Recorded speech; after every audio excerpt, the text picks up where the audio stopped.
Meninas, meninos, olá! Vamos continuar com a nossa preparação para o Enem, agora o nosso clipe Enem número 4. Nós vamos trabalhar um tema bastante importante, interessante, complexo, e ele é interessante no sentido de que ele viabiliza um conhecimento de síntese. Através deste tema que nós vamos começar a trabalhar agora, nós podemos inserir nesse tema uma série de outros temas correlatos ligados ao meio ambiente, ligados a questões sociais, ligados à economia, assim sucessivamente. Trata-se de globalização e urbanização. Vamos dar uma olhadinha então, de novo, num breve conteúdo teórico. Primeiro, em relação à globalização, processo dialético, promoção de transformações globais, de transformações globais motivadas por necessidades econômicas das regiões centrais sobre as periferias do sistema, gerando, como é um processo dialético, diferentes tensões em diferentes regiões. Então existem demandas de alcance internacional mundial, de alcance global, emanadas dos países centrais e de fundo, de raiz, principalmente econômica, mas também de outras ordens, por exemplo, política. Agora, isto não vai homogeneizar, isso não vai tornar igual o mundo inteiro, porque esse processo ocorre de maneira dialética. As diferentes regiões podem acolher esses vetores, essas transformações, podem resistir, podem redirecionar, podem ressignificar estas tensões. Um exemplo disto é, por exemplo, o vestuário, a moda. Nós temos aqui uma imagem da revista Vogue e será que, dada a maneira através da qual se mostra a moda na revista Vogue, todas as regiões do mundo vão utilizar moda junto às suas diferentes populações da mesma forma? Eu tenho a impressão que não. Talvez, se houver São Paulo Fashion Week este ano de 2021, talvez a moda seja mais ou menos diferente do que apareceu no início do ano agora na revista Vogue. Né? Talvez haja uma transformação, uma mudança mais radical, talvez haja estilos mais diferentes, talvez meras ressignificações e assim por diante, mas não necessariamente igual. A gente pode pensar da mesma forma, por exemplo, na indústria cultural, no cinema. Vejam, aqui nós temos o filme Sete Homens e um Destino. Aqui nós temos o filme de 2016. De 2016, porque ele é uma refilmagem do clássico hollywoodiano Sete Homens e um Destino, de 1960. Esse filme fez muito sucesso e, dentro da ideia de refilmagens mais recente, foi produzido novamente agora em 2016. Então nós temos a ideia normal de que há uma produção cultural, há uma determinada ideia que emana do centro e ela atinge as periferias e transforma as periferias. Não necessariamente, insisto, o processo é dialético. Este filme, Sete Homens e um Destino, que já tem uma refilmagem de 2016, é inspirado no clássico de Akira Kurosawa, de 1954, Os Sete Samurais. Então, nesse caso, uma região periférica, né, o Japão, é que vai influenciar uma área central, a produção filmográfica hollywoodiana. Se nós temos essas características dialéticas ligadas ao processo de globalização, vamos dar uma olhada agora na urbanização. É um processo social que vai além da cidade. Nós não podemos pensar urbanização como taxa de urbanização. Taxa de urbanização é o percentual de população que vive nas cidades comparativamente ao percentual de população que vive no campo. Agora, a urbanização é um processo que não ocorre na cidade. A urbanização é um processo social, é um processo da sociedade, né? E que se caracteriza por que aspectos? Vejamos, concentração espacial da população. Sim, a cidade concentra espacialmente a população, são áreas de concentração populacional. Mais do que isto, se há urbanização na sociedade, há crescente proletarização da força de trabalho e, atualmente, uma crescente precarização destas relações de trabalho. Se há urbanização, há crescimento das trocas diversas, trocas materiais, trocas imateriais. Eu aqui coloquei para vocês a figura de um shopping center, a ideia de trocas imateriais, trocas de informações através do WhatsApp e assim por diante. Agora, me digam uma coisa, será que trabalhadores proletários ocorrem apenas na cidade? Não há proletarização do trabalho no campo? Será que as pessoas da cidade têm acesso massivo a bens de consumo, a bens e serviços? Geladeira, carro, moto, equipamentos eletrônicos? Sim. E quem mora no campo? Também. Quem está numa região de adensamento de atividades industriais, como é o caso da região centro-sul do Brasil, tem acesso a todos esses benefícios de bens e serviços. E quem está longe dessas regiões? Quem está na Amazônia, quem está no estado do Amapá, também usa o WhatsApp, também tem geladeira, também tem smartphone. Então nós precisamos pensar a urbanização não como algo que acontece na cidade, mas algo que acontece na sociedade. Tudo bem? Como então o Enem articula esses dois temas, a urbanização e a globalização? Vejamos. Primeiramente, naquele comparativo de Enem e vestibular, uma questão da UERJ, uma questão muito bem feita sobre globalização. Vejamos, durante décadas, músicos, jornalistas norte-americanos trataram os jazzistas estrangeiros com a condescendência com que os brasileiros assistem ao desfile de uma escola de samba do Japão. Essa fase passou, foi substituída pelo sentimento de que os sopros de inovação do jazz têm vindo de fora. E daí nós temos aqui o novo mapa do jazz, com jazzistas em vários continentes. O que a UERJ queria desse texto base? Vejamos. Com base nas informações apresentadas e considerando o processo de globalização contemporâneo, uma das tendências da difusão cultural das últimas décadas é: alternativa A, a formação de uma cultura mundial homogênea, marcada pela supremacia dos elementos culturais dos países centrais. Vejam, uma ideia, uma intuição acerca de globalização leva a pessoa a crer que nós temos um padrão cultural mundial hoje em dia. A ideia de que eu uso calça jeans e o americano e o japonês também, né? E vejam, o padrão cultural emana não da periferia, mas do centro, como é o caso do jazz. Nós vamos, entretanto, validar essa alternativa? Vamos lembrar, o processo de globalização é dialético, então ele tensiona nas diferentes regiões do mundo e ele pode inverter o processo, emanar da periferia, como nós vimos no exemplo do filme Sete Samurais, Sete Homens e um Destino, tudo bem? Vamos dar uma olhadinha na alternativa B? Olha só. B. Constituição de uma rede de influências culturais recíprocas, facilitada pelo desenvolvimento mundial das telecomunicações. Palavrinha mágica, recíprocas, tá certo? Então, alternativa B, que traduz a dialética do processo de globalização. Vejamos então C e D. Eliminação do amplo predomínio cultural norte-americano sobre o mundo, delineado a partir do declínio econômico dos Estados Unidos. Eu não sei se os Estados Unidos estão em declínio econômico. E eles ainda têm, como potência mundial, capacidade de exportação do seu estilo de vida. Vejamos D. Preservação da originalidade das características culturais de cada nação, evidenciada pela contribuição dos imigrantes aos países de destino. Então, até ressoa a ideia de dialética do processo de globalização, mas não é o que está sendo evidenciado no texto base, no nosso dito novo mapa do jazz. Validamos então a alternativa B. Vamos dar uma olhadinha agora como o Enem trata o tema. Vejam aqui esse texto base. Para a compreensão da realidade global, é indispensável o entendimento do que é a vida nas diferentes regiões, de seus funcionamentos específicos, de suas espacializações, de suas relações, enfim, de seu arranjo particular. Um mesmo elemento, um banco, um shopping center, uma casa de comércio de insumos agrícolas, uma escola superior, a verticalização da habitação, financiamentos governamentais, uma autoestrada, um aeroporto, etc., terá impactos diferentes em áreas distintas de um país ou do planeta. Então vejam, é um aeroporto. Há aeroporto em São Paulo, há aeroporto em Tóquio.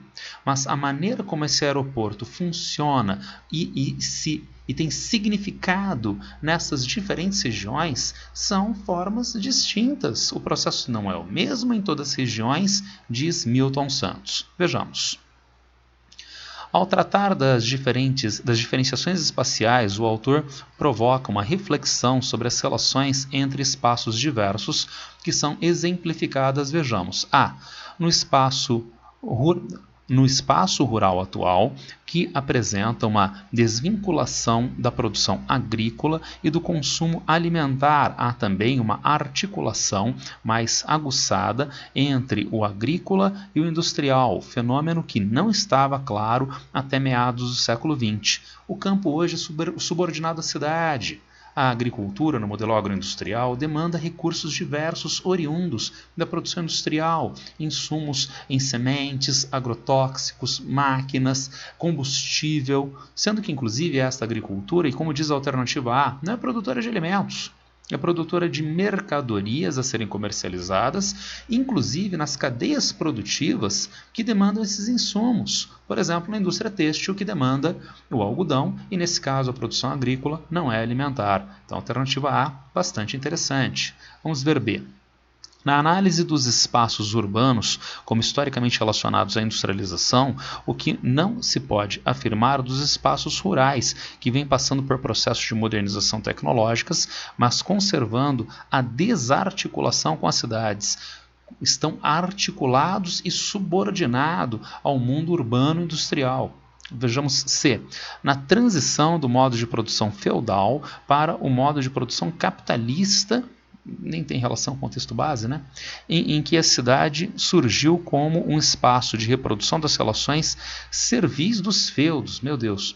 Somente após processos revolucionários, as cidades passaram a representar a liberdade. Não, então alternativa sem nenhuma relação. Vejamos D.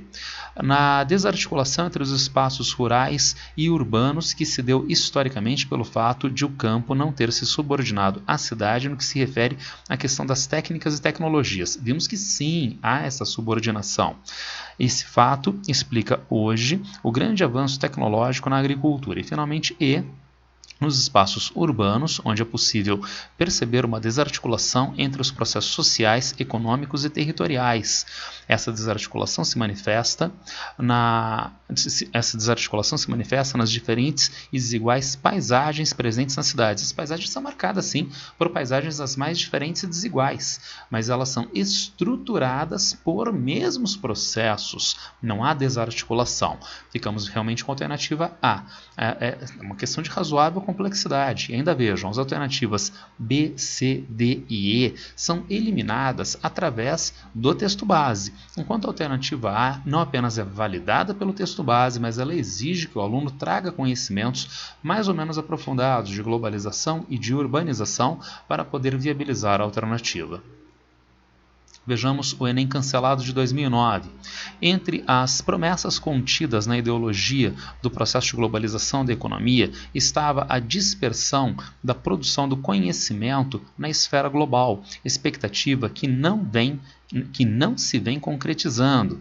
Nesse cenário, os tecnopolos aparecem como um centro de pesquisa e desenvolvimento de alta tecnologia que conta com mão de obra altamente qualificada. Os impactos desse processo na inserção dos países na economia global deram-se de forma hierarquizada e assimétrica. Mesmo no grupo em que se engajou a reestruturação produtiva, houve difusão desigual da mudança de paradigma tecnológico e organizacional. O peso da assimetria projetou-se mais fortemente entre os países mais desenvolvidos e aqueles em desenvolvimento. Então vejam, o meio técnico-científico informacional não manifesta a mesma densidade de objetos nos diferentes países do mundo. Então esta inserção dos países no meio técnico-científico informacional é assimétrica, é diferente. E mesmo dentro dos países, diferentes regiões, no caso do Brasil, Centro-Sul de um lado, Amazônia e Nordeste de outro, nós temos também diferenças dentro dos países. O que o Enem quer então deste texto base? Vejamos. Diante das transformações ocorridas, é reconhecido que a inovação tecnológica tem alcançado a cidade e o campo, incorporando a agricultura, a indústria e os serviços, com maior destaque nos países desenvolvidos. Alternativa bastante interessante. Os fluxos de informações, capitais, mercadorias e pessoas têm desacelerado, obedecendo a um novo modelo fundamentado em capacidade tecnológica. Não houve desaceleração, houve aceleração. C. As novas tecnologias se difundem com equidade no espaço geográfico e entre as populações que as incorporam. Não há equidade, não. Esse processo é bastante assimétrico entre diferentes populações, principalmente mediante a renda das pessoas. D.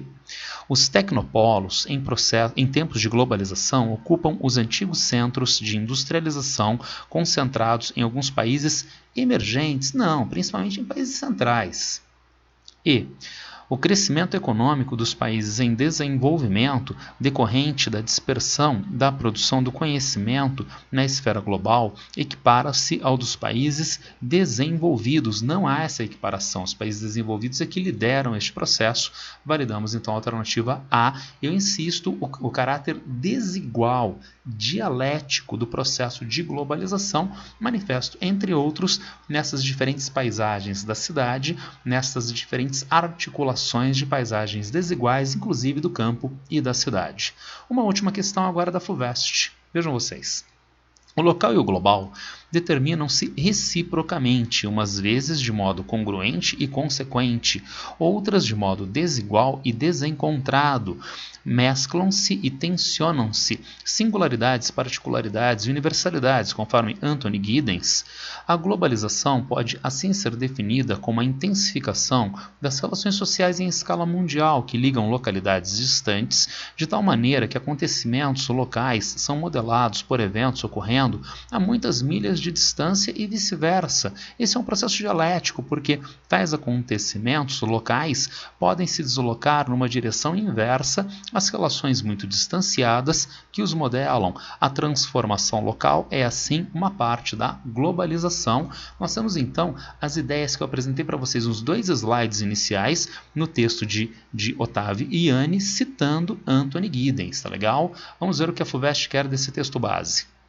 Nesse texto, escrito no final do século XX, o autor refere-se a um processo que persiste no século atual. A partir desse texto, pode-se inferir que esse processo leva a padronização da vida cotidiana. Bom, talvez a gente tenha que eliminar já de cara essa alternativa, não é? Porque nós vimos nos primeiros slides que o processo de globalização é dialético, ele não gera os mesmos processos nas diferentes regiões. Isso em que inclusive está sendo tratado no texto base da questão da FUVEST. Vejamos as outras. B. Melhor distribuição de renda no planeta. Não. O neoliberalismo do mundo contemporâneo acentua as desigualdades de renda entre os diferentes países e dentro dos diferentes países. C. Intensificação do convívio e das relações afetivas presenciais. Não, presenciais não, talvez à distância, com os meios de comunicação. Vamos ver D. Maior troca de saberes entre gerações. Não, a transmissão do conhecimento não se dá entre gerações, mas através da formalidade da escola ou de recursos tecnológicos de comunicação.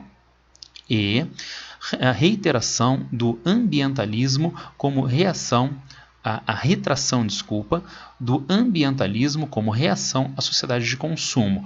Mesmo instrumentalizado, mas o ambientalismo é um vetor político no mundo contemporâneo. Que alternativa marcar então? Lamentavelmente a alternativa A. Agora vejam, esta noção é uma noção superficial, que é exigida nessa questão de múltipla escolha da FUVEST.